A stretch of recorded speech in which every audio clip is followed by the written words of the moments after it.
Indonesia memulai perangnya di SEA Games Kuala Lumpur 2017 dengan menghadapi Raja Sepak Bola Asia Tenggara Thailand di babak penyisihan Grup B. Tim Gajah Putih yang biasanya menjadi pengganggu kesuksesan Indonesia unggul lebih dulu melalui Chayat Buran pada menit 14. Namun berkat kegigihan para punggawa muda, Indonesia berhasil menyamakan keadaan melalui sepakan penalti Septian David Maulana. Setelah bermain imbang lawan Thailand, kepercayaan diri tim Garuda Muda semakin meningkat ketika menghadapi Filipina di pertandingan kedua. Setelah mendominasi jalannya laga, skuad tim asuhan Luis Milla itu sukses menggulung Filipina dengan skor 3-0. Pertandingan ketiga giliran Timor Leste menjadi korban tim Garuda Muda. Kali ini setelah pertandingan keras menjurus kasar dari para pemain Timor Leste, Indonesia akhirnya meraih kemenangan 1-0 lewat tandukan Marinus Wanewar. Pertandingan selanjutnya Indonesia menghadapi salah satu tim unggulan Vietnam pada laga keempat. Di sini Vietnam yang sangat mendominasi pertandingan berhasil ditahan imbang 0-0 meski Indonesia sempat bermain dengan 10 pemain. Di laga hidup mati Grup B menghadapi Kamboja, jalan Indonesia untuk meraih kemenangan sedikit terganggu berkat permainan ultra defensif dari tim berjuluk The Royal Commerce itu. Namun dengan kesabaran tinggi, Evan Dimas dan kawan-kawan akhirnya berhasil meraih kemenangan 2-0 berkat 2 gol yang dicetak oleh Ezra Walian dan Febri Haryadi. Kini setelah melakoni 4 laga di Grup B, Indonesia menduduki posisi runner-up di bawah Thailand dan berhak menantang Malaysia di babak semifinal. Tentunya laga yang direncanakan digelar pada 26 Agustus itu diprediksi akan menjadi laga yang sengit bagi tim Garuda Muda. Namun melihat kedalaman skuad saat ini, bukan tidak mungkin Indonesia dapat melewati rintangan tim tuan rumah Malaysia untuk menggapai target yakni medali emas. Saatnya tundukan Malaysia, itulah topik dialog jurnal pagi hari ini. Tim sepak bola Indonesia dipastikan lolos ke semifinal SEA Games 2017 dengan modal 3 kemenangan dan 2 kali imbang. Atas hasil itu, skuad Garuda Muda lolos ke semifinal sebagai runner-up mendampingi tim Gajah Putih Thailand.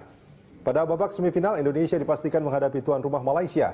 Dan untuk mengetahui bagaimana peluang skuad Garuda Muda pada laga semifinal nanti, kita akan membahas hal itu bersama pengamat sepak bola yang telah hadir di studio, Bung Kesit Handoyo. Dan selain itu juga kami mengajak Anda untuk berinteraksi bersama kami. Ya, dengan menghubungi saluran telepon yang sudah tertera di layar Anda. Bung Kesit, ini kalau kita bicara soal sepak bola ini selalu meriah.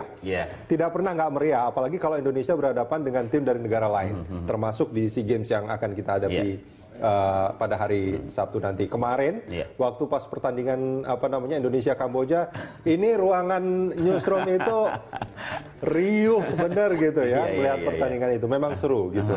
Nah, hari Sabtu nanti bagaimana peluang kita? Iya, lawan Malaysia ini bukan musuh baru. Kita udah sering kali bertemu, baik di ajang SEA Games. Ini, maaf saya potong sedikit. Ini saya seperti melihat antara Persib sama Persija ini ya. Kalau di itu, kurang lebih kayak gitu ya. Bisa dibilang seperti itu. Atau kalau di Jawa Timur ya mungkin dulu antara Persebaya dengan Arema gitu ya. Kalau di Jakarta, di Jawa Barat ya Jakarta dengan Bandung ya. Ini musuh bebuyutan, Mas Rudi. Jadi sudah sering kita ketemu di ajang SEA Games juga udah 15 kali kita bertemu.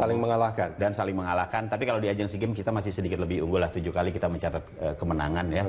Kemudian di ajang Piala AFF untuk tim senior juga kita sering ketemu 2010 kalau kita ingat bagaimana tragedi misalnya ketika kita menang 2-1 tapi waktu di Malaysia kita kalah 3-0 yang kemudian terkenal dengan insiden laser itu kan.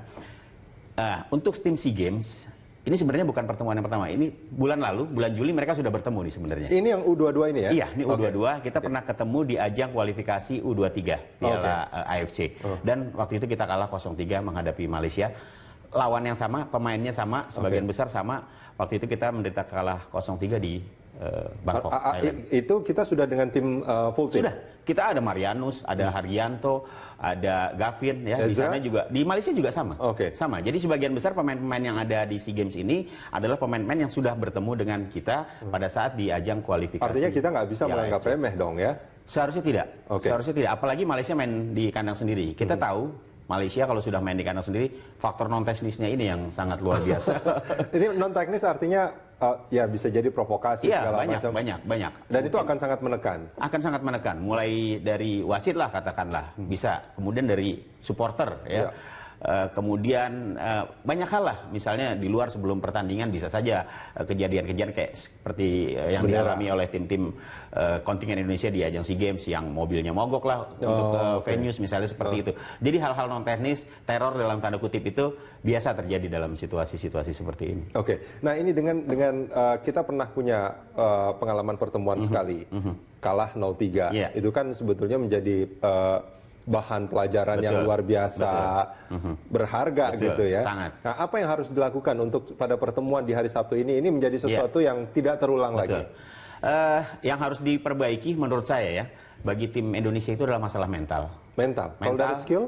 Kepercayaan diri. Skill saya pikir hampir semua tim-tim di Asia Tenggara itu sama. Oke. Ya, Thailand, Vietnam, kemudian Indonesia yang memang berada di level atas ya, kecuali Kamboja, Timor Leste itu kan memang masih harus kita akui di bawah ketiga negara tersebut. Itu sama, skill sama, kemampuan sama. Yang membedakan hanyalah mental ya. Kita belum terlihat mental juara. Kalau dibandingkan dengan Thailand ya, yang sudah 13 kali menjuarai SEA Games, 13 kali meraih medali emas. Malaysia dengan Indonesia 50-50. Kita sudah 2 kali meraih medali emas di ajang SEA Games terakhir tahun 91, sebelumnya tahun 87. Malaysia 3 kali. Jadi sebenarnya beda-beda tipis. Kan hanya 3 negara saja sejak tahun 79 sampai sekarang yang berhasil meraih medali emas. Thailand, Indonesia, di sepak bola Malaysia, ya? di sepak bola. 91 itu kalau nggak salah Indonesia juga menjadi juara umum. Indonesia waktu itu ya menjadi juara umum dan juga menjadi peraih medali emas di Manila. Ya, artinya, itu terakhir kali. Ya, artinya kan gini, pada saat itu mungkin olahraga kita itu luar biasa superior sekali gitu ya. Tapi setelah itu memang nampaknya khususnya di olahraga sepak bola ini. Iya, di sepak bola ketika 91 kita berhasil mengalahkan Thailand di ajang adu penalti ya. Setelah itu memang kita belum pernah lagi meraih medali emas. Walaupun kita pernah lolos di final tahun 97 di Jakarta, kita kalah lawan Thailand. Kemudian tahun 2011 kita juga gagal waktu itu di Jakarta. Lawannya juga Malaysia, Thailand.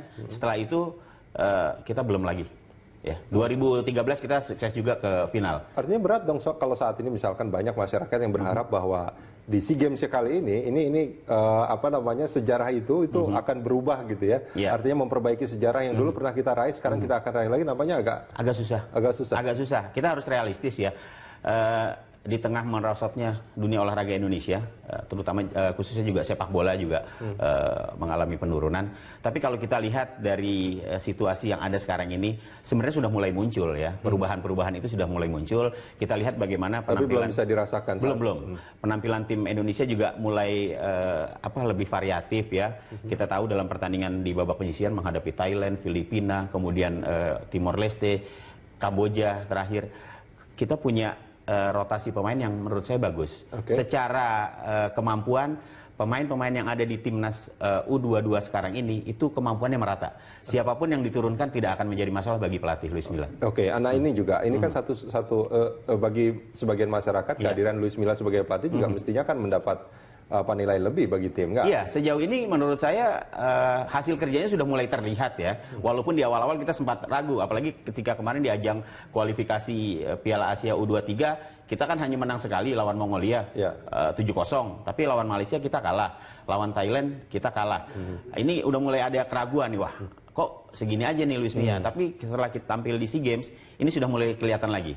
Sudah mulai terlihat, setidaknya dengan lolosnya Indonesia ke semifinal, tradisi untuk terus lolos dari persaingan grup ini bisa kita pertahankan. Artinya gini, mungkinkah karena faktor waktu yang sangat mepet untuk mempersiapkan tim ini, itu juga menjadi penyebabnya, artinya mereka belum padu kah atau bagaimana? Masalah waktu ada, kemudian ada pengaruhnya juga ya. Kemudian hadirnya Luis Milla sebagai pelatih yang memang baru sekali di Indonesia ya, ini juga merupakan salah satu handicap juga untuk dia melakukan adaptasi.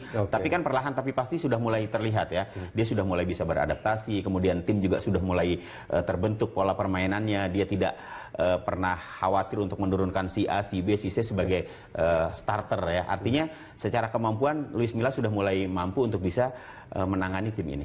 Kalau secara skill tidak ada permasalahan, artinya permasalahan non teknis seperti permasalahan non teknis dan mental tadi mungkin yang harus dibenahi dalam beberapa hari ini supaya pada semifinal nanti ini akan sudah lebih berbeda mungkin ya. Kita harapkan seperti itu ya. Jadi memang mental. Kita lihat bagaimana pemain-pemain kita ketika menghadapi pressure yang begitu tinggi, kemudian diganggu oleh lawan, mereka gampang sekali emosi. Bung, kita jeda sebentar. Kita akan lanjutkan di segmen berikutnya. Pemirsa jangan kemana-mana.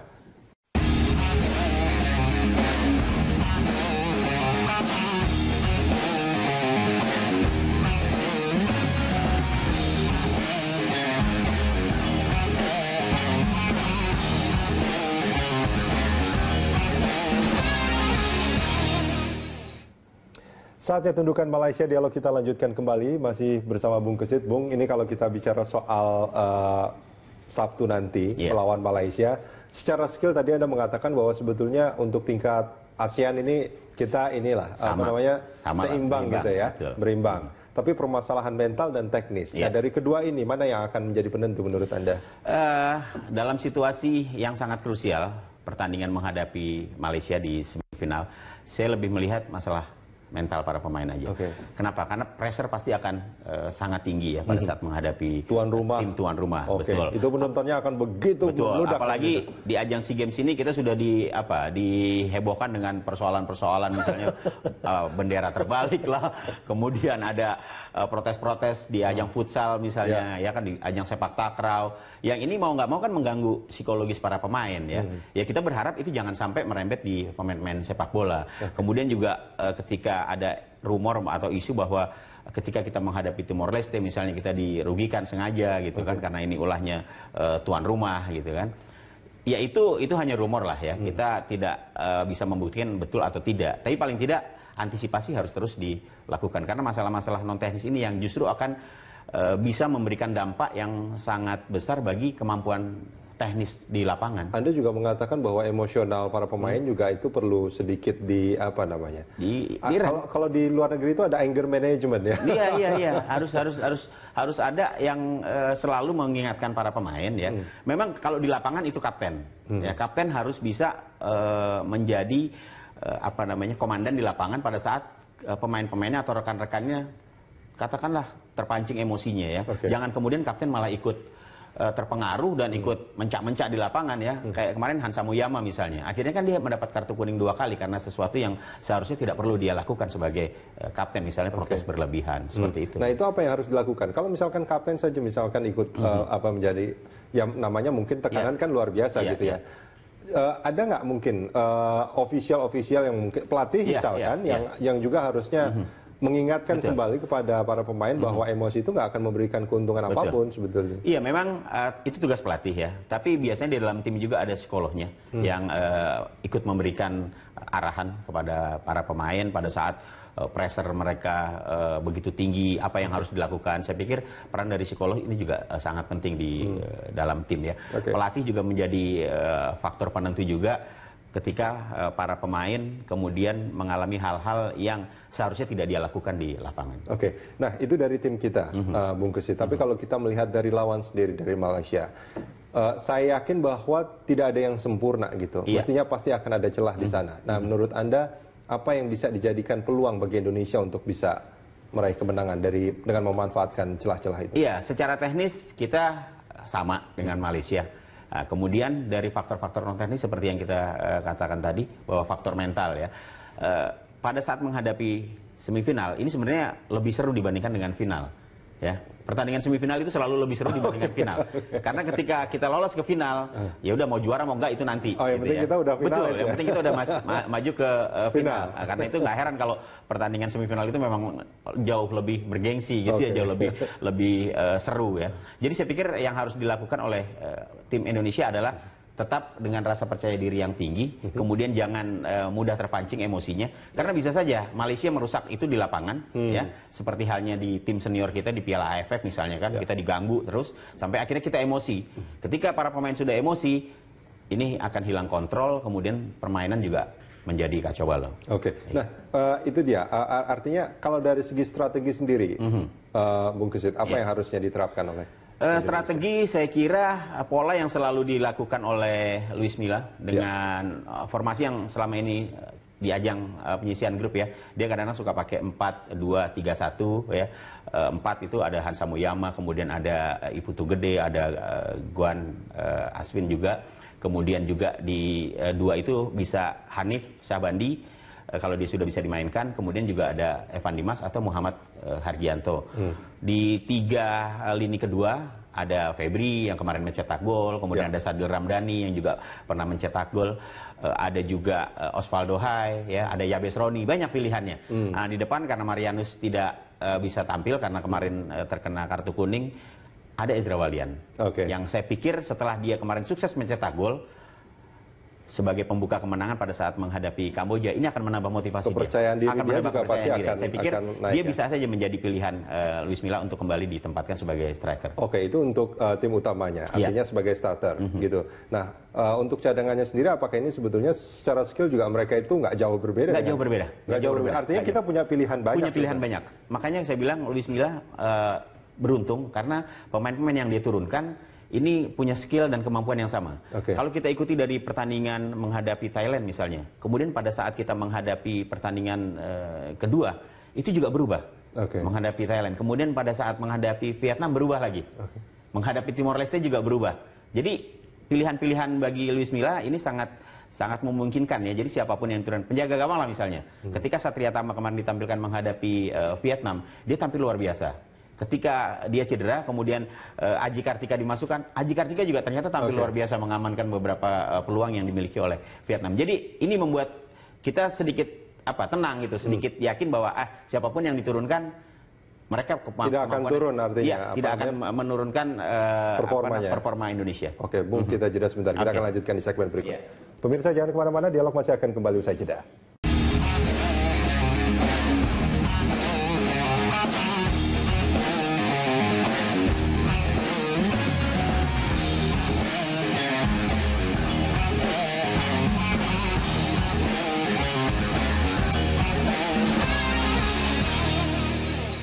Saatnya tundukan Malaysia, dialog kita lanjutkan kembali, masih bersama Bung Kesit Handoyo. Bung, ini kalau kita bicara soal peluang, melawan Malaysia di hari Sabtu ini, berapa-berapa kira-kira?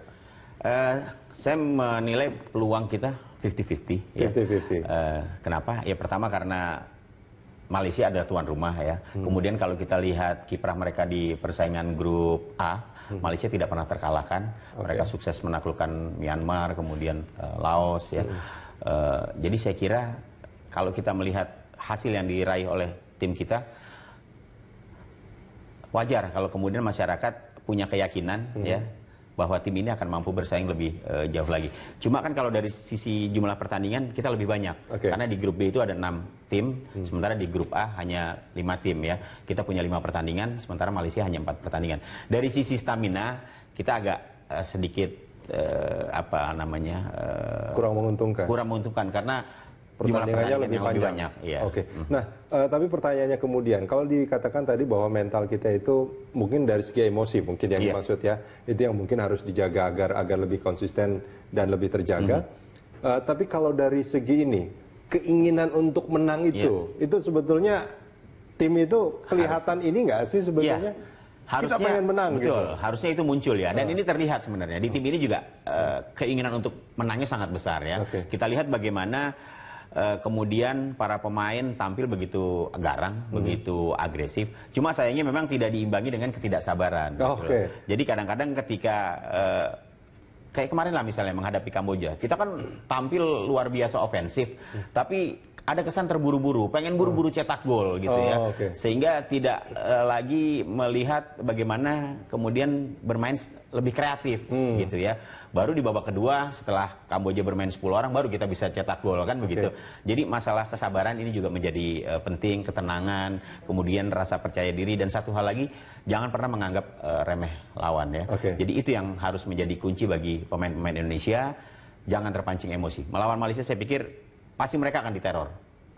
Diteror seperti apa? Oh, artinya tim kita? Tim kita akan mendapatkan banyak teror ya, baik di lapangan maupun di luar lapangan. Jadi ini ya juga harus menjadi satu perhatian, jangan kemudian kita mudah terpancing. Artinya gini, ini kalau tim ini bisa menang di hari Sabtu ini melawan Malaysia dengan begitu banyaknya tekanan, ini kan berarti sangat luar biasa. Sangat luar biasa. Betul. Dan ini akan menjadi motivasi yang besar sekali sebetulnya untuk pertandingan final nanti. Iya. Kita harapkan kita bisa mengatasi Malaysia, ya. Kemudian kita bisa lolos ke final. Di final siapapun lawan yang akan dihadapi, kalau kita lihat dari pertemuan antara Myanmar dengan Thailand, peluang terbesar memang menurut saya Thailand akan lebih unggul untuk bisa lolos ke final, dan kita akan kembali bertemu di final melawan Thailand. Hasil imbang 1-1 di grup A, di grup B pada saat Indonesia menghadapi Thailand, saya pikir itu bisa menjadi modal yang bagus juga untuk Indonesia apabila lolos ke final dan menghadapi Thailand. Nah ini kalau kita melihat di SEA Games ini nampaknya untuk menjadi juara umum itu agak sulit. Gitu. Sulit. Malaysia sudah 50-an kalau nggak salah. Indonesia baru belasan. Indonesia masih ya sekitar itu. Jadi saya pikir sebelumnya kan kita pernah ada di posisi ketiga ya, tapi kan terus turun ya.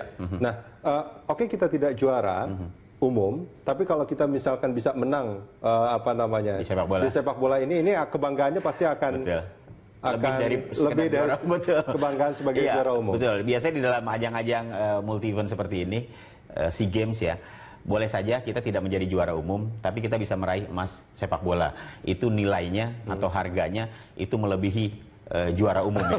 Medali emas sepak bola itu sangat tinggi sekali gengsinya. Jadi biarlah kita nggak jadi juara umum kontingen Indonesia, tapi bisa ditutup dengan medali emas sepak bola. Kita dukung semuanya ya. Iya harus. Bung Kesit, terima kasih banyak sudah bersama kami di Dialog Pagi. Terima kasih.